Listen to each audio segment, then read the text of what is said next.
గనులైనను గొప్ప వంశము వారైనను అనేకులు పిలవబడలేదు గాని ఏ శరీరము దేవుని ఎదుట అతిశయింపకుండునట్లు జ్ఞానులను సిగ్గుపరచుటకు లోకములో నుండి లోకంలో ఉన్న వెర్రివారిని దేవుడు ఏర్పరచుకొని ఉన్నాడు. చాలు. దేవుడి స్తోత్రం. చదవబడుతున్న దేవుడి వాక్యాన్ని బాగా మనం పరిశీలిస్తూ ఉంటే ప్రతి మనిషి కూడా దేవుడి పిలుపుని గుర్తించాలి. మనం అర్హత కలిగిన వారం కాదని, మనం శక్తి కలిగిన వారం కాదని దేవుడి పిలుపుని ఎవరైతే గుర్తిస్తారో వారు ఎప్పుడూ కూడా దేవుడి కృతజ్ఞాభావం తెలియపరుస్తూ ఉంటారు. బైబిల్ అంటుంది, దేవుడు లోకంలో ఉన్న జ్ఞానం కలిగిన వారిని ఎన్నుకోడు, లోకంలో బలమైన వ్యక్తుల్ని ఎన్నుకోడు, లోకంలో నేను తెలియగలిగిన వారిని, నేను తెలియగలిగిన దాన్ని అనుకుని భ్రమించే వారి జీవితాలని ప్రభు ఎన్నుకోరు. ఎవరైతే లోకంలో అజ్ఞానంగా ఉంటారో, వెర్రివారిగా ఉంటారో అటువంటి వారిని ఏం చేద్దాం, దేవుడు పిలిచి ఎన్నుకుంటాడు. దేవుడి స్తోత్రం. హల్లెలూయా. అయితే మన జీవితాల్లో దేవుడి పిలుపు చాలా జాగ్రత్తగా గమనించాలి. దేవుడు పిలిచిన తర్వాత మనం ఎలా ఉండాలి, ఎలా నడవాలి, ఎలా నడుచుకుంటే దేవుడి పిలుపుకి తగ్గ న్యాయం చేయగలను, దేవుడు పిలిచిన మార్గాలు గమనించి అర్హత లేని మన జీవితాలు దేవుడు పిలిచి వాడుకుంటూ ఉన్నప్పుడు దైవజనమా మనం దేవుని యొక్క కృపను గుర్తించాలి. దేవుడి కృపను గుర్తించే వ్యక్తులుగా లేకపోతే మన పిలుపు నిర్లక్ష్యం చేసుకుంటూ ఉంటాం. దేవుడు పిలిచిన మార్గాన్ని నిర్లక్ష్యంగా చేసుకునే వ్యక్తులుగా మారిపోతాం. అందుకే ప్రతి మనిషి కూడా దేవుడి పిలుపు మనకున్న జ్ఞానం బట్టి దేవుడి పిలవాల, మనకున్న శక్తిని బట్టి దేవుడి పిలవాల, మనకున్న బలాన్ని బట్టి దేవుడి పిలవాల, మనకున్న డబ్బుని బట్టి పిలవాల. మన జీవితాలు సున్నాగా ఉన్నప్పుడు, మనం అజ్ఞానం అనగా జ్ఞానమే లేని వ్యక్తులుగా ఉన్న వారి జీవితాల్లో మనం పిలుచుకున్నప్పుడు దేవుడి పిలుపు తగ్గ జీవితం ఏం చేయాలంట, గడపాలి. దేవుడి స్తోత్రం. హల్లెలూయా. దేవుడి పిలుపు చాలా పవిత్రమైనది. అందరి జీవితాలు కూడా దేవుడు పిలవడు, కొంతమంది జీవితాలు మాత్రమే దేవుడు వాడుకుంటూ ఉంటారు. ఆయన మనసులో ఉన్న వ్యక్తుల జీవితాలు, ఆయన హృదయంలో ఉన్న ఆలోచనతో ఉన్న మనుషుల జీవితాలు, ఎవరికి పనికిరాని వారిని, ఎందుకు పనికిరాని వ్యక్తుల జీవితాలు దేవుడు పిలిచి వాడుకున్నప్పుడు మనం దేవుడి చేతుల్లో ఒదిగిపోతూ ఉండాలి. కష్టాలు తరుముతున్నా, బాధలు తరుముతున్నా, సమస్యలు తరుముతున్నా, ఇబ్బంది తరుముతున్నా ఏనాడు కూడా దేవుడి పిలుపుని విడిచిపెట్టకుండా, దేవుడు పిలిచిన విధానాన్ని వదులుకోకుండా, దేవుడు పిలిచిన పిలుపుని బట్టి అర్హతే నా జీవితంలో మన దేవుడు పిలుచుకున్నాడా అని భావించి భగవంతుడికి దగ్గరగా మారి, దేవుడి సహకారిగా మారి, మనం అడుగులు వేసే వ్యక్తిగా ఉండి మనకిచ్చిన పిలుపుని ఏం చేయాలంట, జాగ్రత్తగా కాపాడుకోవాలి. దేవుడి స్తోత్రం. ప్రతి మనిషి కూడా అన్నిటిని జాగ్రత్తగా కాపాడుకుంటూ ఉంటాడండి. విలువైన వస్త్రాలని, విలువైన బంగారాన్ని, విలువైన డబ్బుని, కన్న బిడ్డలని, కట్టుకున్న భార్యని జాగ్రత్త కాపాడుకోవాలని ఎన్నో రకాల ప్రయత్నాలు చేస్తారు. కానీ అర్హత లేని మన జీవితాల్లో పిలిచిన పిలుపుని బట్టిగా కొన్ని సందర్భాల్లో దూరపరుచుకుంటాం. అది అడిగితే రాదండి. దేవుడి స్తోత్రం. దేవుడు ఇస్తేనే వస్తుంది. అందుకే సహోదరులారా, లోకములో ఎవడు కూడా విర్రవేక్కుని అనకు అర్థం ఏంటి, నేను బలవంతుని కాబట్టి ఎన్నుకున్నాడు దేవుడు అనే మాట ఎవడు పలకకుండా జడ్డి వారిని, మోగవారిని, పనికిరాని వారిని, దద్దమ్మలాంటి ఎండలోకి వెళ్తే పడిపోయేవారిని, లోక తెలివితేటలు లేని వ్యక్తుల జీవితాలు దేవుడు ఎన్నుకొని శక్తివంతులుగా, బలవంతులుగా, అధిపతులుగా ఆయన పిలుపుకు లోపల వ్యక్తి జీవితాలని స్టార్గా మారుతాడు. దేవుడి స్తోత్రం. హల్లెలూయా. దేవుడి పిలుపులో చాలా కష్టాలు ఉంటాయి, చాలా బాధలు ఉంటాయి, కన్నీరు వంటి పరిస్థితి ఉంటుంది, ఎన్నో అవమానాలు ఉంటాయి, ఎన్నో పోరాటాలు ఉంటాయి. కష్టాలు కలిగేవని దేవుడి పిలుపు వదులుకుంటావా? బాధలు కలిగేవని దేవుడి పిలుపు వదులుకుంటావా? శ్రమలు వెంటాడుతున్నాయని ప్రభు పిలుపు వదిలేసుకుంటావా? 4 దిక్కులు ముయ్యబడ్డావని ప్రభు వదిలేసుకుంటావా? ప్రాణం పోయే వరకు కూడా దేవుడి పిలుపు నెరవేర్చాలి. మన తనువులు భూమి మీద ఉన్నంతకాలం, మన ప్రాణాలతో ఉన్నంతకాలం కూడా దేవుడు పిలిచిన అర్హత లేని మన జీవితాల్ని పిలుచుకున్న భగవంతుడు గుర్తించాలా. ఏముందని దేవుడు పిలుచుకుని చెప్పండి. మనం మునగాలమా, శక్తిమంతుమా, ఈరోజు పోయే పరిస్థితిలో ఉన్నవాళ్ళు, అటువంటి వారి జీవితాల్లో దేవుడు పిలుచుకున్నప్పుడు దైవజనమా దాని మన అన్నిటికీ ముఖ్యం కాపాడుకోవాలి. డబ్బు కంటే, ధనము కంటే, ఆస్తిపాస్తుల కంటే, పదవుల కంటే, ధనధాన్యాల కంటే ఒక మనిషి జీవితం దేవుడు పిలుచుకున్నాడే వాడు గొప్పడు. తప్పలు కొట్టండి. హల్లెలూయా. ఎంతో మంది జీవితాల్లో దేవుడు పిలుపులో ఉండలేక కష్టాలు తరుముతూ ఉంటే, బాధలు తరుముతూ ఉంటే, ఆటంకాలు వెంటాడుతూ ఉంటే దేవుడు పిలుపు వదులుకొని లోకంలో పరిగెత్తే చాలామంది ఉంటారు. అట్టివారు భగవంతుని బట్టి ఎప్పటికీ దీవించబడలేరు. దేవుడు పిలుపు నీ జీవితంలో ఉన్నట్లయితే దాన్ని కాపాడుకోవాలి, దాన్ని నిలబెట్టుకోవాలి, దానికోసం పోరాడే వ్యక్తిగా ఉండాలి, దానికోసం కొనసాగే వ్యక్తులుగా మార్చుకోవాలి. అప్పుడే మన జీవితాలు దేవుడు పిలుచుకున్నందుకు, దేవుడు నడిపించుకున్నందుకు మన జీవితాలు గొప్పగా మార్చబడతాయి. దేవుడి స్తోత్రం. హల్లెలూయా. ఎస్సీ రాసిన మొదటి పత్రిక 4వ అధ్యాయము 7వ వచనం ధ్యానం చేసుకుందాం. ఎస్సీ రాసిన మొదటి పత్రిక 4:7 చదవమ్మా. పరిశుద్ధులగుటకే దేవుడు మనల్ని పిలిచెను గాని, పరిశుద్ధులగుటకే దేవుడు మనల్ని పిలిచెను గాని అపవిత్రులుగా ఉండుటకు పిలవలేదు. చాలు. దేవుడి స్తోత్రం. మన పిలుపు ఎలా ఉండాలంటే మళ్ళా లోకంలోకి వెళ్ళేలాగా, లోక మార్గంలోకి వెళ్ళేలాగా, లోక తలంపులకు వెళ్ళిపోవడానికి దేవుడు పిలవాల.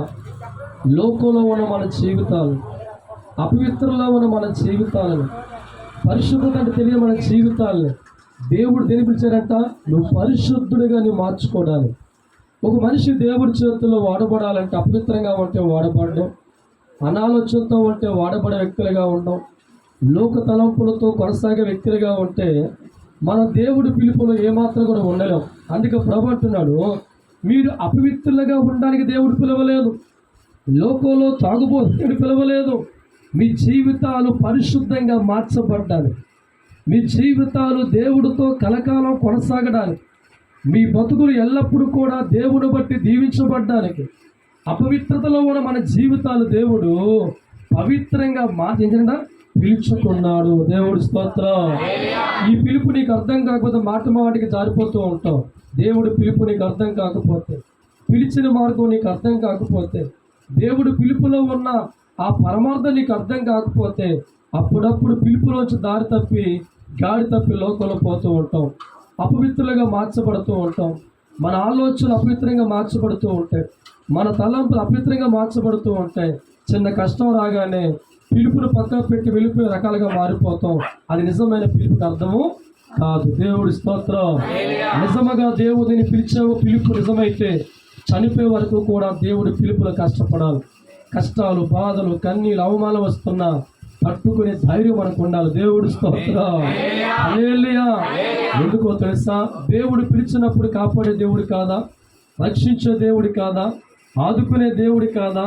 నీ దేవుడు నేను పిలిచినప్పుడు నేను కాపాడుకునే బాధ్యత, నడిపించే బాధ్యత, పోషించే బాధ్యత, రక్షించే బాధ్యత, ఏ కీడు నీకు రాకుండా కాపాడే బాధ్యత పిలిచిన దేవుడు తీసుకుంటా.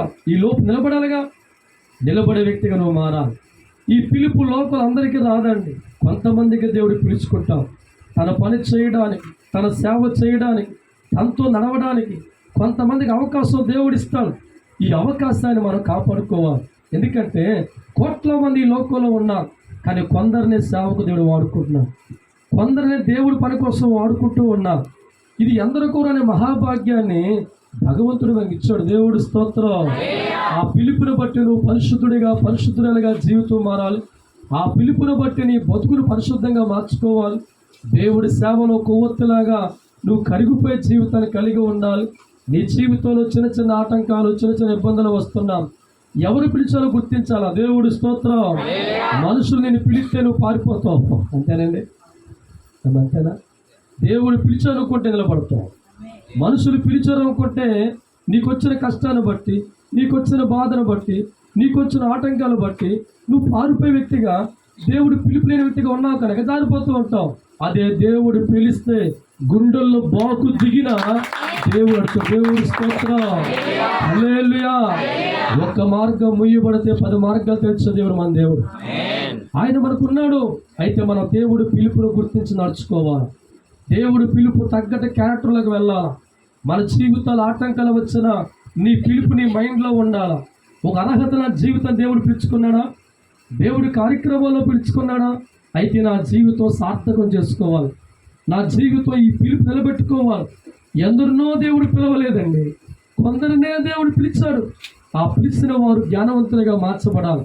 మన పనికిరాని వారమే కావచ్చు, అజ్ఞానులమే కావచ్చు, నోట్లో అక్షరముకు లేని వారమే కావచ్చు, కండబలం లేని వారమే కావచ్చు. అటువంటి మన జీవితాలు ఎన్నుకున్న వారు మనుషులు ఎవరు చెప్పండి? ఎవరైనా కోరుకుంటారా? నీకు చదువు లేకపోతే, సంజ లేకపోతే, పని చేయలే సామర్థ్యం లేకపోతే, వ్యక్తిగా ఉంటే నిన్ను ఎవరు కోరుకుంటారు? ఒక ఆయన కోరుతున్నారు. దేవుడి స్తోత్రం. ఆయన గొప్పోడుగా మనం గొప్పలవా? నేను ఎంత అభిషేకం కలిగి ఉన్నా, ఎంత ప్రవచించే వరం కలిగి ఉన్నా, ఈ చేతి కింద 1000 మంది బాగుపడుతున్నా, I am 0%. Is a hero. ఎవరో? దేవుడి హీరో. హల్లెలూయా. ఆయన శక్తిని బట్టే శక్తివంతుడిగా మార్చబడ్డా, ఆయన జ్ఞానాన్ని బట్టే వాక్యం అందించబడుతుంది, ఆయన కృపను బట్టే ఎంతో మంది బాగుపడుతూ ఉన్నారు, ఆయన కృపను బట్టే 1000 మందికి అన్నం పెడుతున్నాం, ఆయన కృపను బట్టే కష్టాన్ని ఓర్చుకుంటున్నాం, ఆయన కృపను బట్టే బాధను ఓర్చుకుంటున్నాం, ఆయన కృపను బట్టే మార్గాల్లో సంతోషిస్తున్నాం. ఇవన్నీ కూడా నిలబడిన మంద కాదు కానీ పిలుచుకున్న దేవుడు పిలుపుకున్న గుణం. దేవుడు స్తోత్రం. ఈ పిలుపు ప్రతి మనిషి కూడా కాపాడుకోవాలి. దేన్ని బట్టి ప్రభు పిలుపు తీసుకుంటాం? అజ్ఞానంలో మనుషులతో మారుతూ ఉంటే దేవుడి పిలుపు అర్థం కాక లోకంలో జారిపోయే వ్యక్తులు చాలామంది ఉన్నారండి. ప్రతి మనిషి కూడా నీకు ఇచ్చిన పిలుపును జాగ్రత్తగా కాపాడుకోవాలి. బంగారు విలువ గుర్తించావు కనుక ఎవరికంటే కనబడిన విలువ దాచుకుంటున్నావు. డబ్బు విలువైన గుర్తించావు కనుక ఎవరి కనబడకుండా బ్యాంకులు దాచుకున్నావు. పట్టు వస్త్ర విలువైన కాబట్టి చెత్తకుండలో కూడా బీర్లో లాకర్లో పెట్టావు. బైకులు, స్కూటీలు, ఇల్లు అన్నీ నీకు విలువైనవి కాబట్టి జాగ్రత్త కాపాడుకుంటున్నావు. అన్నిటికంటే నీ బతుకు పిలుపు విలువైంది కాదా? ఆ పిలుపు ఏమో 2వ వచనం ధ్యానం చేసుకుందాం. 2వ వచనం 4:2 చదవమ్మా. కాబట్టి మీరు సమాధానమైన బంధకము చేత ఆత్మ కలిగించు ఐక్యమును కాపాడుకొనుటయందు ఐక్యత కాపాడుకున్నట్లు శ్రద్ధ కలిగిన వారై ప్రేమతో ఒకరినొకడు సహించుకొనుచు మీరు పిలువబడిన పిలుపునకు తగినట్లుగా దీర్ఘశాంతముతో కూడిన సంపూర్ణ వినయముతోను సాత్వికముతోను నడుచుకొనవలెనని. దేవుడు స్తోత్రం. హల్లెలూయా. దేంతో ఉండాలంట?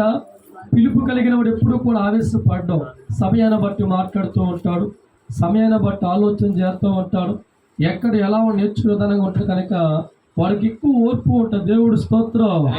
ఈ గుణం ఎవరికైతే ఉండదో వాళ్ళు పిలుపు తప్పిపోతూ ఉంటారు.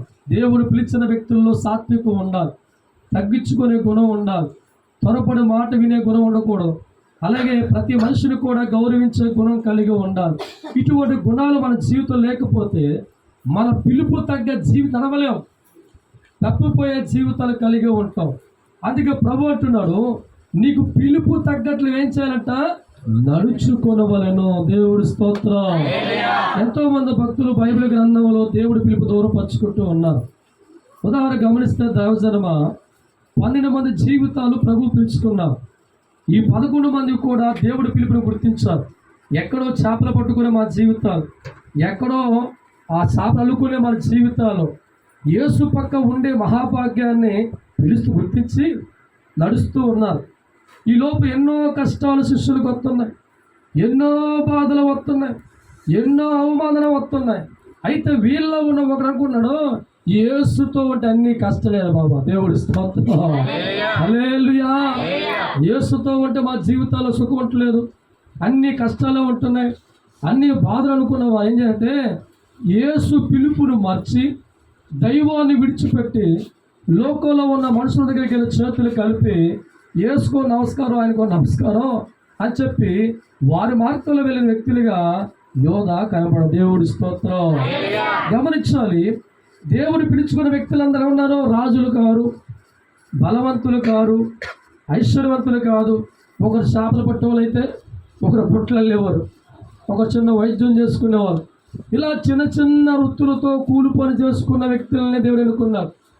ఈ వ్యక్తుల జీవితాలు పరిశీలిస్తూ ఉంటే అనుకున్నారు, అంత మహానుభావుడైన యేసు మమ్మల్ని పిలిచాడా, మా జీవితాలు పిలిచారా అనుకున్నవారు యేసు దైవత్వాన్ని గుర్తించి, యేసు శక్తిని గుర్తించి, ఈ దైవంతో మనం ఉంటే మేము కూడా పరలోకం చేర్చబడతాం, మేము కూడా దేవుడి రాజ్యం వెళ్తామని పిలుపుకు తగ్గ నడుస్తూ ఉంటే ఎన్నో ఆటంకాలు వస్తున్నాయి. దేవుడి పిలుపు నడిచేవారిగా మారుతూ ఉంటే ఆకలి దప్పులు వస్తున్నాయి, నడిచేవారిగా మారుతూ ఉంటే శ్రమలు వస్తూ ఉన్నాయి. అయితే వారు అనుకున్నారు, ఎన్ని శ్రమలు వచ్చినా మా పిలుపు ఏం చేయాలంట, తగినట్టుగా బ్రతకాల. దేవుడి స్తోత్రం, హల్లెలూయా, హల్లెలూయా. వారు పిలుపు మార్గ కష్టాలు వస్తున్న తప్పుపోకుండా ఉన్నారు కాబట్టి ఈనాడు ప్రపంచం అంత అపోస్తులుగా వారి జీవితం చెప్పుకుంటూ ఉన్నారు. దేవుడికి నమ్మకమైన శిష్యులుగా, దేవుడి బిడ్డలుగా, పరలోక రాజు వారసులుగా, వేల మంది జీవితాలు మార్చేవారిగా 2000 సంవత్సరాలు అయిపోయిన చరిత్ర అంతా కూడా మనం చదువుకున్న. దేవుడి స్తోత్రం. దేవుడి పిలుపుకు వరం అది అందరికీ రాదండి. దేవుడి స్తోత్రం. ప్రతి మనిషి లోకంలో సుఖంగా బతకాలని కోరుకుంటారండి. కష్టాలు, బాధలు ఏముండకూడదు. 3 పూట్ల ముద్ద దొరకాల, 6 పూట్ల పుడుకోవాలా, చచ్చిపోవాలా. దేవుడి స్తోత్రం. సుఖమైన జీవితం ప్రతి మనిషి కోరుతారు. ఈ సుఖం పొందుకోవడానికి లోకంలో ఎన్ని బండలైనా మోస్తాం, ఎన్ని పొదలైనా చేస్తాం, ఎన్ని రాళ్ళైనా కొడతాం, ఎంత దూరమైన ప్రయాణం చేస్తాం. కానీ దేవుడి పిలుపులో ఉన్న మర్మం మనకు అర్థమైతే, దేవుడి పిలుపులో ఉన్న ఆశ మనకు అర్థమైతే మన జీవితాలు దేవుడి పిలుపు చేస్తామంట కాపాడుకుంటూ ఉంటాం. దేవుడి స్తోత్రం. కష్టం తరుముతున్న దేవుడి మార్గంలో ఉండి ఆ పిలుపుకు న్యాయం చేస్తూ ఉంటాం. బాధల్లో ఉన్న దేవుడి మార్గంలో ఉండి ఆ పిలుపు నడిచే వ్యక్తులు మారుతూ ఉంటాం. అందుకే దేవుడు వాక్యం అంటుంది, పిలుపు తగ్గ జీవితం కాపాడుకోవాలి. మీ ఆలోచనలో కానీ, మీ తలంపుల్లో కానీ, నీ ఉద్దేశంలో కానీ ఒక్కసారి మనం అర్థంలో చూసుకోవాలి. దేవుడు స్తోత్రం. అప్పుడప్పుడు అర్థం ముందుకు వెళ్తా, ఎవరు కోరుకుంటారా బాబు. దేవుడు స్తోత్రం. హల్లెలూయా. ఒకసారి అమ్మగారు అంటారు, ఏమండే మనం మొక్క ఎవరు వస్తారా అంటారు. ఎండలో మనం మొక్క ఎవరు వస్తారా బాబు, లోపలికి ఒక మొక్క ఉంది, తప్పకూడదు. దేవుడి స్తోత్రం. అర్హత లేదు నాకు చెన్నపా, ఎక్కడో పడి ఉన్నవాడే.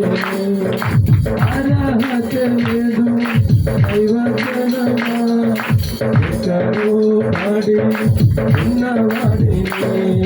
జ్ఞానములేని వాడిగా, శక్తి లేని వాడిగా, విలువలేని వాడిగా, అర్హత లేని వాడిగా, జ్ఞానము లేని వాడిగా, శక్తి లేని వాడిగా, బలమే లేని వాడిగా, విలువలేని వాడిగా, ఎక్కడో ఒక గుణ ఉంది దేవుని ఆరాధన ఉండగా, ఎక్కడో ఒక గుణ ఉంది దేవుని ఆరాధన ఉండగా, అందరికీ చెప్తాడు ఆ దేవుడు ఇలాంటి వాడే పిలుస్తాడు, అందరికీ చెప్తాడు ఆ దేవుడు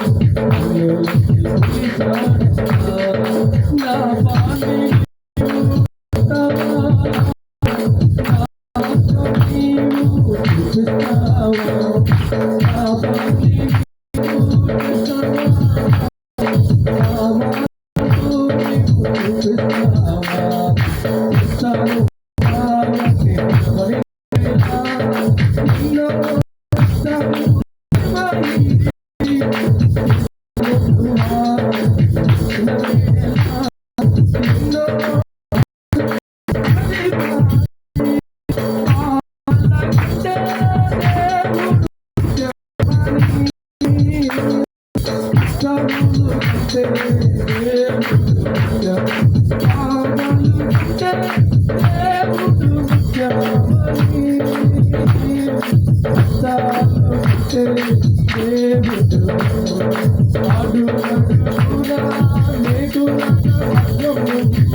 నడవాలి మనము హల్లెలూయా.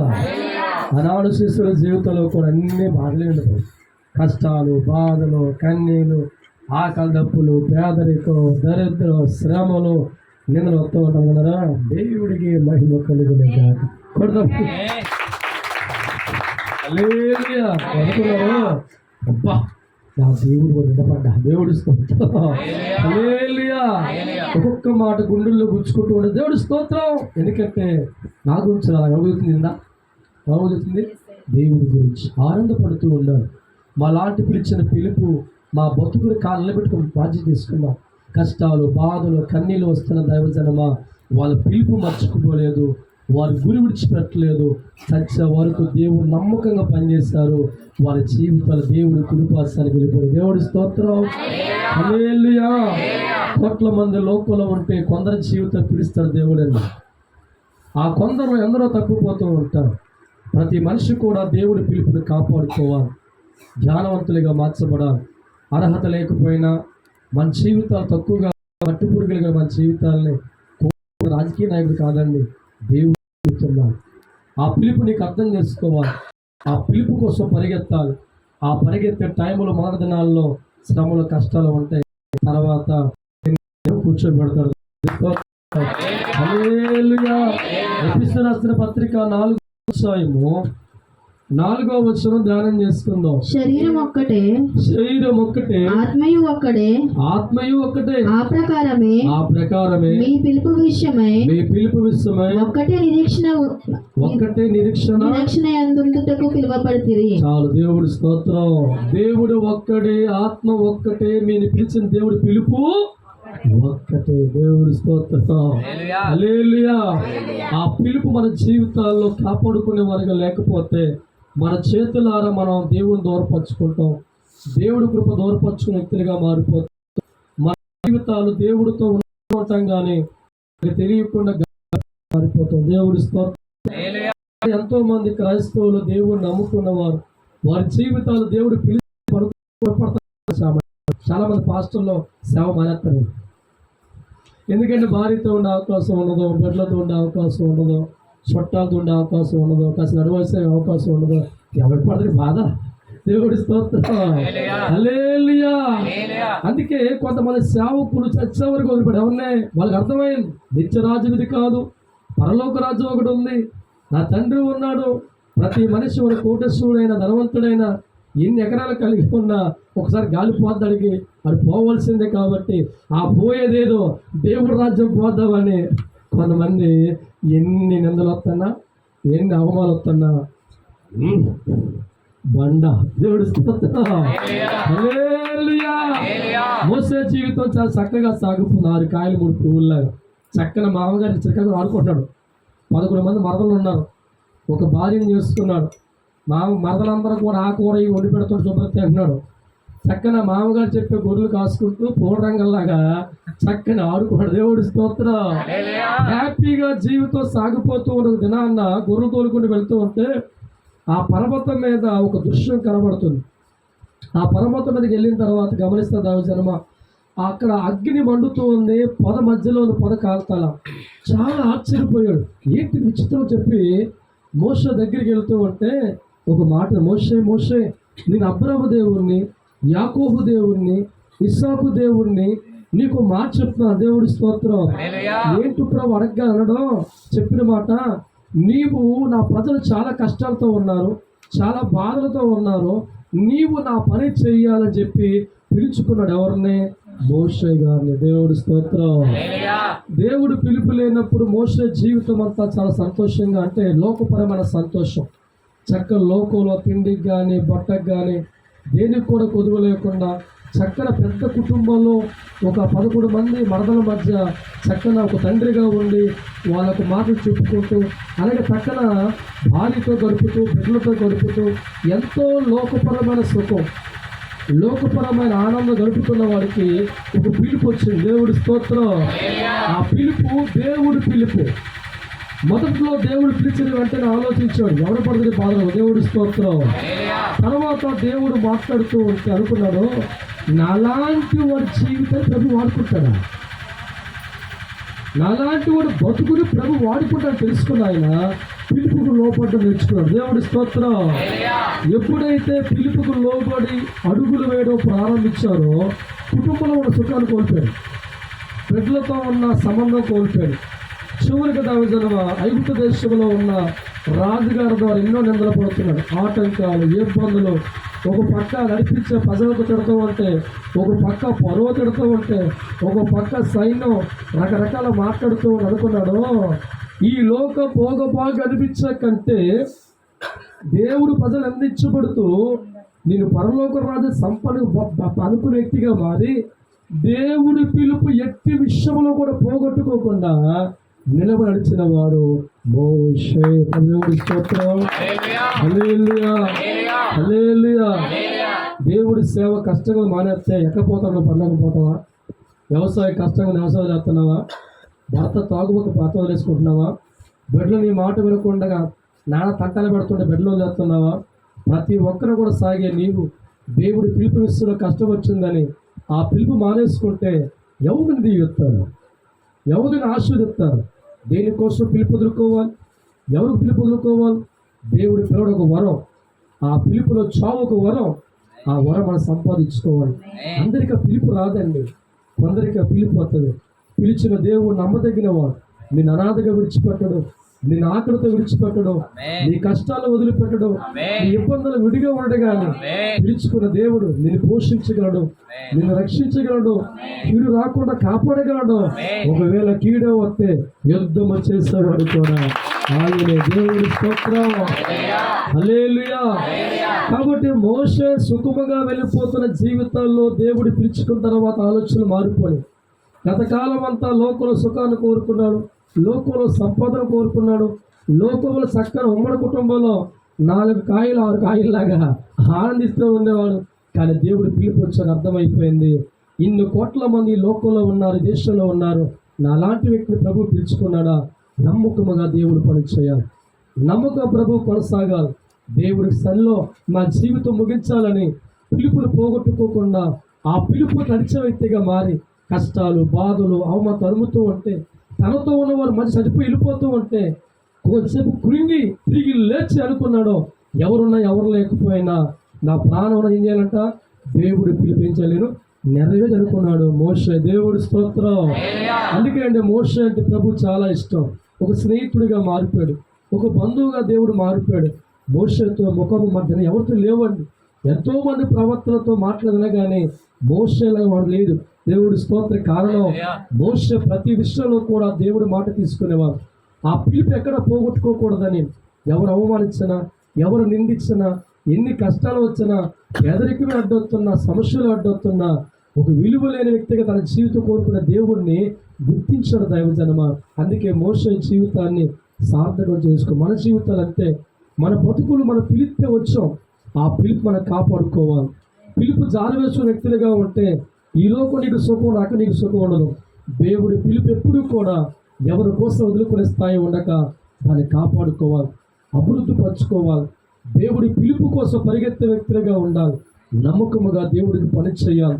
దేవుడి కోసం పరిగెత్తే సమయంలో సుఖం నీకు ఉండకపోవచ్చు, ఆనందం నీకు ఉండకపోవచ్చు, ఈ లోకపరమైన సుఖం నీకు సమ్మగా ఉంటుంది. కానీ తర్వాత నేను అట్ల కాడతా పరలోక కాపాడకంలో మార్చదు. దేవుడు స్తోత్రం. హల్లెలూయా. దేవుడు పిలుచుకున్న వాడి జీవితంలో దావచనమా అడుగడుగును కూడా అడుగులు వేసుకుంటూ వెళ్ళిపోతున్నప్పుడు కృంగిపోయే దశలు మనకు వస్తుంటాయి. అంత అయిపోయింది అనుకుంటాం, కానీ అయిపోయిలో నుంచి ఒక మహావృక్షాన్ని దేవుడు చేస్తాడు. దేవుడి స్తోత్రం. హల్లెలూయా. కాబట్టి నీ జీవితం పరిశుద్ధంగా ఉన్న దేవుడు పిలుచుకున్నాడు, నీ బతుకును వాడుకోవాలో ప్రభు పిలుచుకున్నాడు. ఈ పిలుపు దేనికోసం వదులుకోవాలో, జాగ్రత్త కాపాడుకోవాలో పిలుచుకున్న వ్యక్తుల జీవితాలకు ఆలోచించాలి. నా జీవితాన్ని కూడా ఒక దినాన్ని దర్శనంలో ప్రభు మాట ఎప్పుడు తెలుసా, 10 సంవత్సరాల వయసులో పడుకొని ఉంటే ఒక దర్శనంతో ప్రభు మాట్లాడుతూ ఉన్నారు. ఆ దర్శనం ఏంటంటే, ఒక ఆయన మాట్లాడడం, నా దారి క్లియర్ చేస్తామని మాట. దేవుడి స్తోత్రం. అప్పుడు పిలుపు నాకు తెలియదు, దేవుడనే తెలియదు. చిన్న వయసులో ఏదో కలనుకున్నాను, తర్వాత అర్థమైంది ఒక పనికిరా నా జీవితాన్ని ఎక్కడో ఒక మూల ఉండి, ఓ పేద కుటుంబంలో పుట్టి తాటే గుడిసెలో ఉండి, ఆ పూటకు నాన్నగారు పనికెళ్ళి తత్తే తప్ప మా గడవని పరిస్థితి నా జీవితాన్ని కోరుకునే మనుషులు మా ఎవరు లేరండి. కానీ భగవంతుడు కోరుకున్నప్పుడు నాకు అర్థమైంది, ఈ లోకంలో దేనికి పనికిరాని కదయ్యా. గట్టిగా ఎండలోకి వెళ్తే కదురు పడిపోతూనే ఉండేవారు, శక్తి లేని వారిని, బలం లేని వారిని, నా అలాంటి జీవితం ఈ లోకం ఎలా బతి ఆలోచన, అలాంటి బతుకు అర్హత లేని జీవితాన్ని ఎక్కడో కోట్ల కోట్ల కోట్ల కిలోమీటర్లు ఉన్న సకల దేవదూతల మధ్య ఉన్న ఒక తండ్రి అన్నాడు, నా పన్ను చేతవేంట్రా. దేవుడి స్తోత్రం, హల్లెలూయా. ఆ కళలో కూడా చేతన చేయని చెప్పాలా, రోడ్ వేసా, అదే జరగబోతుంది. గాడి తప్పిన ప్రతి మనిషిని, ప్రతి జీవితానికి కూడా గాడిలో పెట్టే ఒక ఆయుధంగా వాడుకుంటాడు. రాబోయే దినాల్లో ప్రపంచమంతా నడిపిస్తాడు. ఆయన మహాశక్తి నింపబడిపోతున్నాడు. ఈ ఆటంకాలన్నీ కూడా కారణం ఏదో జరగబోతుంది. భగవంతుడు ఒక తలెత్తే మానవ తలెత్తూ ఉంటాం. దేవుడు ప్లానింగ్ మనిషికి అర్థం కాదు, మనిషి ఎప్పటికి పట్టుకోలేడు. అది బాబు కొడుతుంది. దేవుడు స్తోత్రం, హల్లెలూయా. అలాగే దైవజనమ, పరలోకంలో దేవతల మీటింగ్ జరుగుతూ ఉంది. దూతలన్నీ వచ్చి నిలబడి ఉన్నాయి. వాడు పక్కన కూడా వచ్చాడు. ఎవడో వాడు కేవలం దేవదూతలాగా గెటప్ వచ్చాడు. లిఫ్ట్ కొట్టి పెయింట్ అన్ని కూడా కూర్చున్నాడు. అక్కడ కొన్ని కోట్ల దేవుడు ఎవడు కనిపెట్టలా. దేవుడి స్తోత్రం, ఏమన్నా వచ్చావేంట్రా. దేవుడి స్తోత్రం, అన్నీ చూస్తాడు దేవుడు, నిన్నే ఆశీర్వదిస్తాడు, అన్నీ చూస్తాడు దేవుడు, నిన్నే ఆశీర్వదిస్తాడు. నీ గుండెల్లో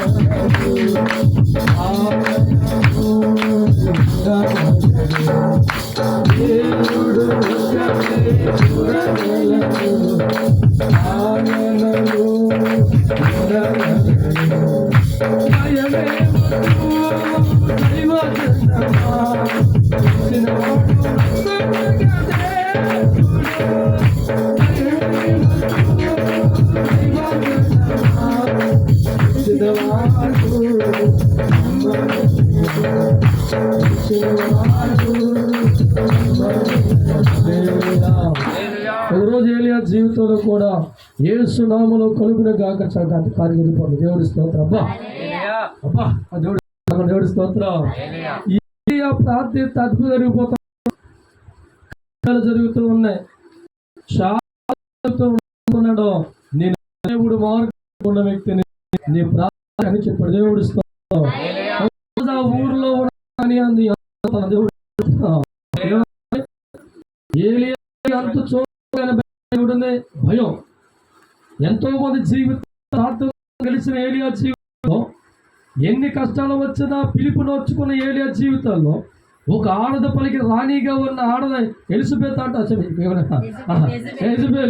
ఎజబేలు అంటుంది ఇక్కడ, రేపుడిగా అతను నరికేస్తా. దేవుడు స్తోత్రం.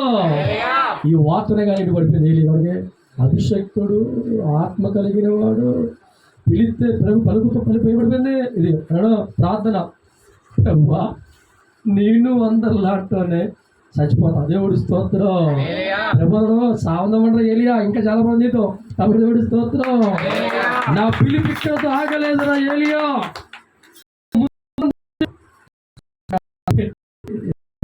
చాలా దేవుడి స్తోత్రం. దేవుడు వాడుకోవాలనుకుంటే ముస్లిం దేవుడి హల్లెలూయా. దేవుడి స్తోత్రం. మన జీవితాలు దేవుడు వాడుకునే సమయంలో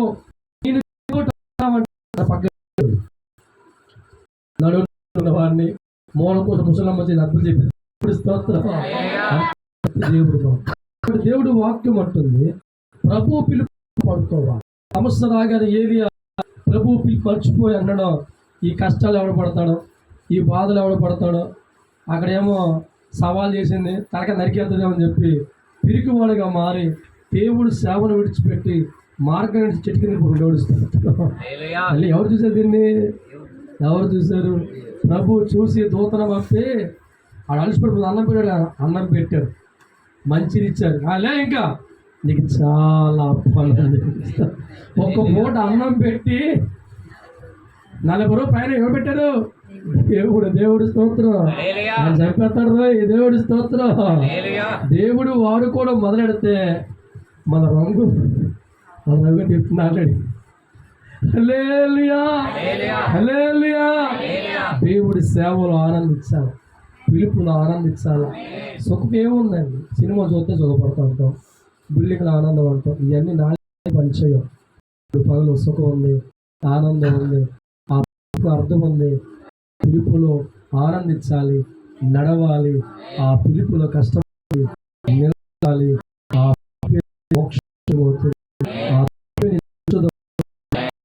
గొప్పవాడిగా మారుస్తుంది. ఆ పిలిపే నిన్ను ప్రతి ఒక్కరికంటే గొప్పవాడిగా మారుస్తుంది. కాబట్టి ప్రతి మనిషి కూడా ఒకవేళ దేవుడు పిలుచుకునే వ్యక్తి అయితే నిలబడడం నేర్చుకో, నడవడం నేర్చుకో. అదే మన జీవితానికి ఆశీర్వాదం. అట్టి పిలుపులు మీరు అందరూ ఉండదు కాదు. తల మంచుకు ప్రార్థించున్నారు తండ్రి.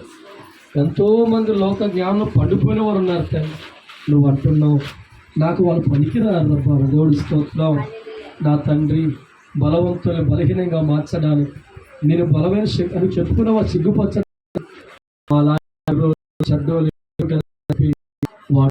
తండ్రి. దేవుడు పిలుపు వారి బతుకులు బాగుంటుంది. పిలుపు అనేది ఒక వరం. ఆ పిలుపు అందరికీ చెప్తున్నారు. మోషే ఎంతో సుఖపడిన వాడి పిలుపు తగ్గట్టు కష్టాలు బాధలు తరుగుతున్న నా పిలుపు తగ్గ జీవితం ఉండాలని కోరుకొని కష్టపడ్డాడు ప్రభు. మాలో ఎవరైనా తప్పిపోతే ప్రభు మన్నించండి తండ్రి. దేవుడు పిలుచుకున్న వారి పిలుపు బోలపాల మధ్య వెళ్తగానే ప్రారంభంలో కష్టాలు బాధలు కన్నీళ్ళు ఉంటాయి, కానీ నడుస్తూ వెళ్ళిపోతూ ఉంటే శక్తిమంతులుగా మారిపోతారు తండ్రి, బలవంతులుగా మారిపోతారు. రీతిగా మా అందరినీ కూడా మీ పిలుపులో వాడుకోమని ఈ దినాన ప్రభా ఈరోజు జరిగే ప్రార్థనలో పాల్గొన్న ప్రతి వ్యక్తిని ప్రతి కుటుంబాన్ని కూడా నిండుగా ఆస్వాదించండి తండ్రి. విశ్వాసంతో దైవజనింటిలో ఈ ప్రార్థన వెళ్ళడం ఒక ఆశ నమ్మి వచ్చారు తండ్రి. ఎవరైతే ఒక గంట ప్రార్థన చేసి వెళ్ళారో వారిని కూడా దీవించండి. రేపు కాలం స్వస్థత ఆరాధన ప్రభావ నువ్వు ఘనంగా జరిగించబోతున్నావు. అందుబాటు మీకు వందనాలు. కాలమానం మీ చేతుల్లో పెట్టుకొని మీరు ఆస్వాదించి ప్రతి కార్యంలో మీరు తోడుగా ఉండమని యేసుక్రీస్తు నామం పేరుట అడిగి వేడుకుంటున్నాము తండ్రి. యేసు రక్తమే చేయం, సిలువ రక్తమే చేయం, అపవాదికి నాశనం కలుగున గాక. తండ్రి ప్రేమ, క్రీస్తు కృప, పరిశుద్ధాత్మ సావాసం వచ్చిన వారందరికీ తోడై నిలిచిన గాక. అందరికీ వందనాలండి. దేవుణ్ణి దైవజను గౌరవించి రాత్రి పాల్గొని మరోసారి వందనాలు. చక్కగా భోజనం ఏర్పాటు చేసి